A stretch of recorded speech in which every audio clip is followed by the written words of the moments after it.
राधे राधे दोस्तों, आज हम सुनते हैं विष्णु भगवान की कहानी। एक मैया और एक बेटी थी। मैया गुरुवार का व्रत रहती। एक दिन बेटी ने कहा, मैया मैं भी गुरुवार का व्रत रहूंगी। माँ बोली, नहीं बेटी, तू बीमार पड़ जाएगी, अपने घर में कुछ भी खाने को नहीं है। पर बेटी नहीं मानी और वह व्रत रह गई।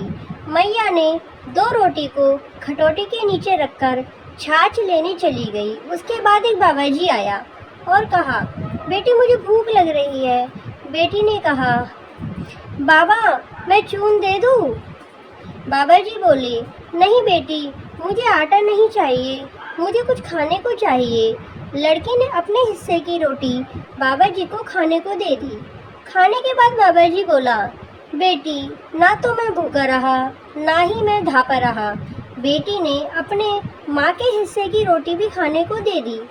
बाबा जी ने खाने के बाद कहा, अपनी खटोटी औधी दे दो। बेटी यह कहकर चली गई। उसने ऐसा ही किया और वह सो गई। जब मैया छाछ लेकर आई तो बेटी से कहा, जा बेटी रोटी ले आ। पर वह नहीं गई और कहा, मेरी कमर में दर्द है। ऐसा कहकर वह सो गई। माँ अंदर गई और खटोटी उठाकर देखा तो बेसन के लड्डू रखे। तो बेटी से पूछा, यहाँ कौन आया? बेटी ने डर के वजह से मना कर दिया कि मैया मुझे मारेगी, लड़ेगी। मैया ने कहा कि यहाँ तो जरूर कोई आया है, मुझे नहीं बता रही है। बेटी बोली, एक बाबा जी आया, उसने पीले कपड़े पहने हुए थे। मैया ने कहा, अरे बेटी, वे तो विष्णु भगवान थे।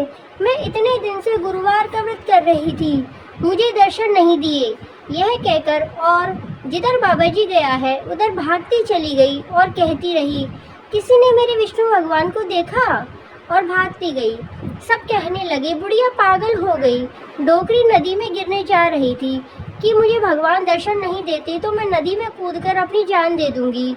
विष्णु भगवान ने सोचा, अगर यह बुढ़िया मर जाएगी तो मेरा नाम आएगा, और एक बच्चा बन करके आ गए और कहा, मैया जा रही हो, रुको, मैं ही तुम्हारा विष्णु भगवान हूँ।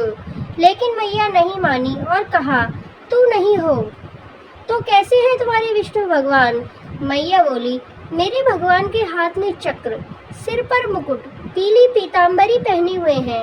यह सुनकर भगवान ने आंखें बंद करने को कहा और अपना असली रूप दिखाया। जैसे भगवान ने उससे दर्शन दिए वैसे ही सबको देवे। जो विष्णु भगवान की कहानी सुने और सुनाए वह सीधा बैकुंठ को जावे। राधे राधे।